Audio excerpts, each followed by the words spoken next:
In our next problem, first off, I want to apologize. I cut off the B when I copied this. We notice we have these two parallel lines. I'm told Q to D is 14.5. I'm told B to P is 9.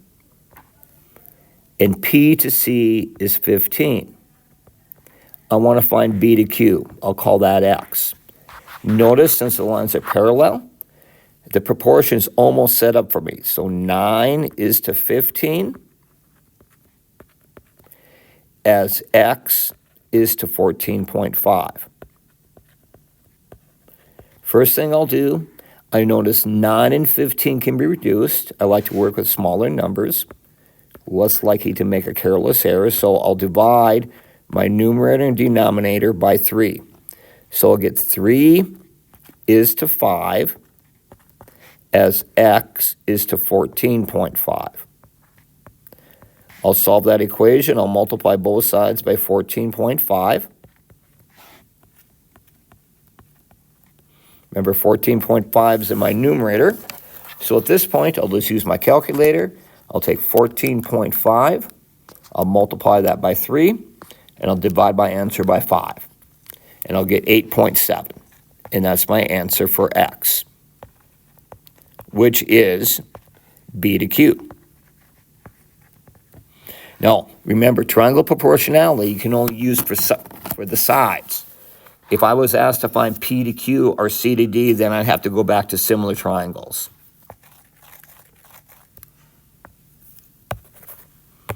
Now, in the next one, I'm told Y to L is 5.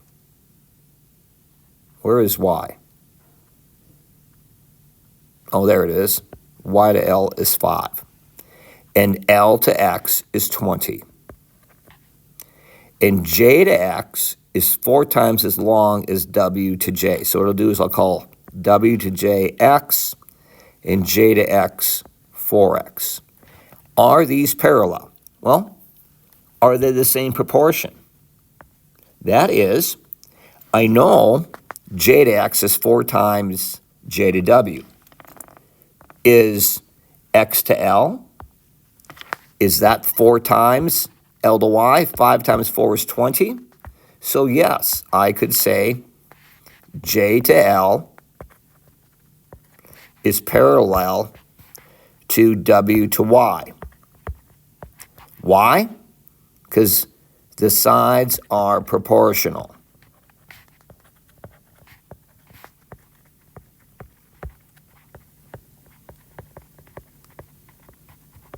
Or I could say like 4X is to X as 20 is to 5 to justify my answer.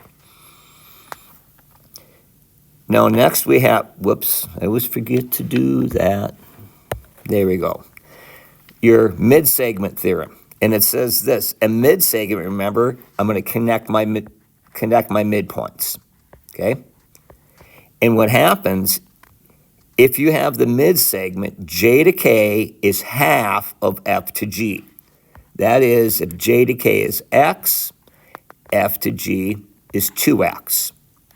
We can apply this on this example. I'm told EF and DE are mid-segments. I want to find D to E. Well, D to E is going to be half of the side that it's parallel to. So if I look at D to E and A to C there, so I know D to E is going to be half of 15, or 7.5 would be D to E. And then since it's parallel, I'd have corresponding angles. That's why we have that angle D in there. EDB is 82 degrees, so angle A would be 82 degrees. Although I didn't ask you that, you might get that on your assignment. So take a look at that one.